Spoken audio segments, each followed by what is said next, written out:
ভাৰতীয় সেনাবাহিনী জোৱানৰ মংগল কামনাৰ লগতে দেশ মাতৃৰ সেৱাত শ্বহীদ হোৱা বীৰ জোৱানসকলৰ আত্মাৰ চিৰশান্তি কামনা কৰি আজিৰে পৰা যোৰহাটৰ কুহুম যোগনীয়াত অনুষ্ঠিত হৈছে অবিৰত ভাগৱত পাঠ। আজি আমাৰ বৰনামঘৰ উদ্যোগত চাৰিদিনীয়া কাৰ্যসূচীয়ে দশম স্কন্ধৰ পৰা একাদশ দ্বাদশ স্কন্ধলৈকে ভাগৱত ভাগী অনুষ্ঠান আয়োজন কৰা হৈছে। ইয়াৰ প্ৰধান এটা উদ্দেশ্য আছে।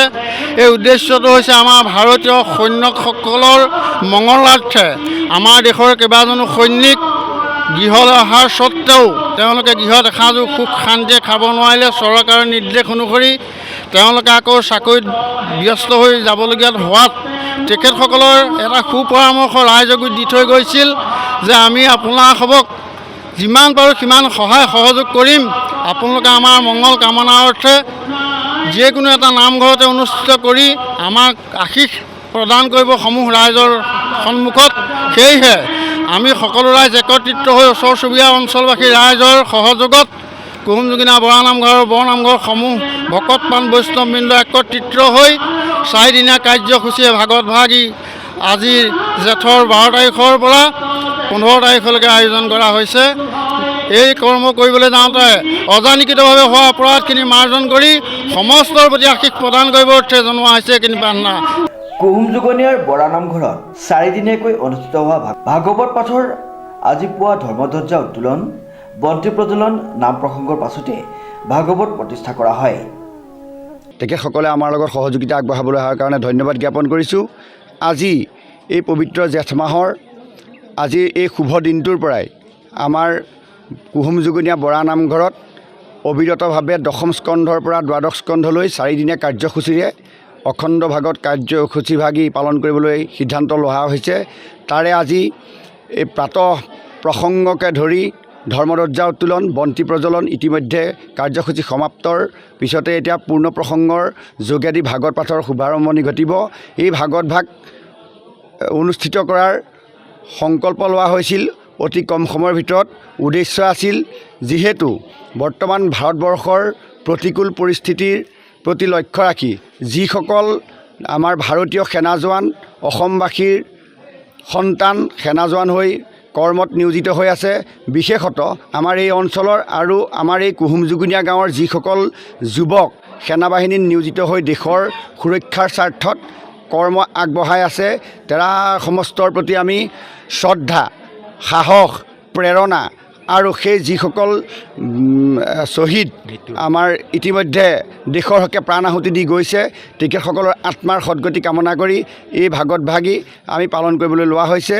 সেয়েহে আমি এই আপাহতে এই বৰা নামঘৰৰ সন্মুখৰ পৰাই আমি দেশবাসীৰ হৈ ভগৱন্তৰ চৰণত প্ৰাৰ্থনা জনাইছোঁ শান্তি বিৰাজ হওক আৰু যিসকল সৈনিকে কামত অগ্ৰসৰ হৈ আছে তেওঁলোকৰ তেজবল শক্তি বৃদ্ধি হওক, দেশৰ হৈ তেৰা সমস্তই আৰু উদ্দীপনাৰে কাম কৰিবলৈ তেওঁলোকক ভগৱন্তই সাহস দিয়ক, তাৰ কামনা কৰি আমি ভগৱন্তৰ চৰণত চাৰিদিনীয়া কাৰ্যসূচীৰে এই সেৱাভাগ ধৰিবলৈ আগবাঢ়ি অহা হৈছে।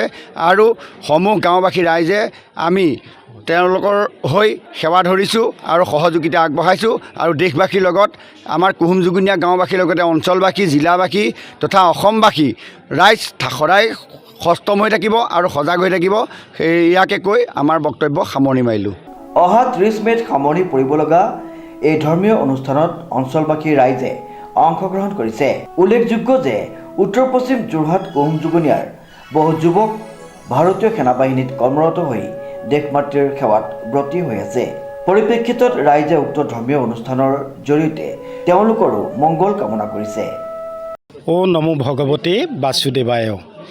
আজি আমাৰ কুহুম যোগনীয়া বৰা নামঘৰ ৰাইজৰ উদ্যোগত ভাগৱতৰ অবিৰত পাঠ চাৰিদিনীয়া কাৰ্যসূচীৰে দশমৰ পৰা দ্বাদশ স্কন্ধ পতা হৈছে। ইয়াৰে সভাপতি হ'ল এয়া আমাৰ কাষতে আছে প্ৰদীপ কুমাৰ শইকীয়া, সম্পাদক বিশ্ব বৰা ইতিমধ্যে বক্তব্য দাঙি ধৰিছে আৰু দেখিবলৈ পাইছে সকলোৱে হাস্যবদনে আহি এই ভক্তিৰসত বুৰ গৈছেহি।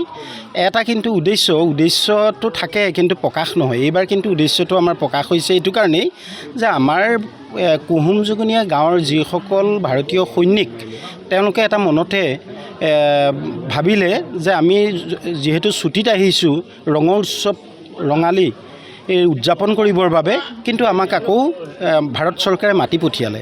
গতিকে আমি আমাৰ মংগলাৰ্থে যিহেতু পহলগামত যি যুদ্ধ হৈছে, সন্ত্ৰাসবাদীয়ে আমাৰ নিৰীহ লোককো হত্যা কৰিলে আৰু বিশেষকৈ হিন্দুক চাই হত্যা কৰিলে, এই নৃশংস হত্যাকাণ্ডক তীব্ৰ ভাষাৰে আমি গৰিহণা দিছোঁ আৰু তেওঁলোকৰ মংগলহে হওক, তেওঁলোকৰ চিন্তাধাৰা শুভ চিন্তাধাৰা হওক আৰু আমিও কামনা কৰিছোঁ। আৰু লগতে আমাৰ যি নিৰীহ মানে আত্মীয়সকল বা আমাৰ ভাৰতীয়সকলে বৈকুণ্ঠগামী হ'ল, তেওঁলোক য'তেই আছে শান্তিৰে থাকক আৰু আমাৰ ভাৰতীয় সৈনিকসকল, প্ৰধানকৈ অসমৰো সৈনিকসকল যাতে সুকলমে তেওঁলোকে কৰ্ম সম্পাদন কৰক, তাৰ বাবে আমি কামনা কৰি আজি এই যিটো উদ্দেশ্য ভাগৱতৰ অবিৰত ভাগ 4 দিনীয়া কাৰ্যসূচীৰে এই পবিত্ৰ স্থানত অনুষ্ঠিত কৰা হৈছে আৰু এক সমিলমিলেৰে।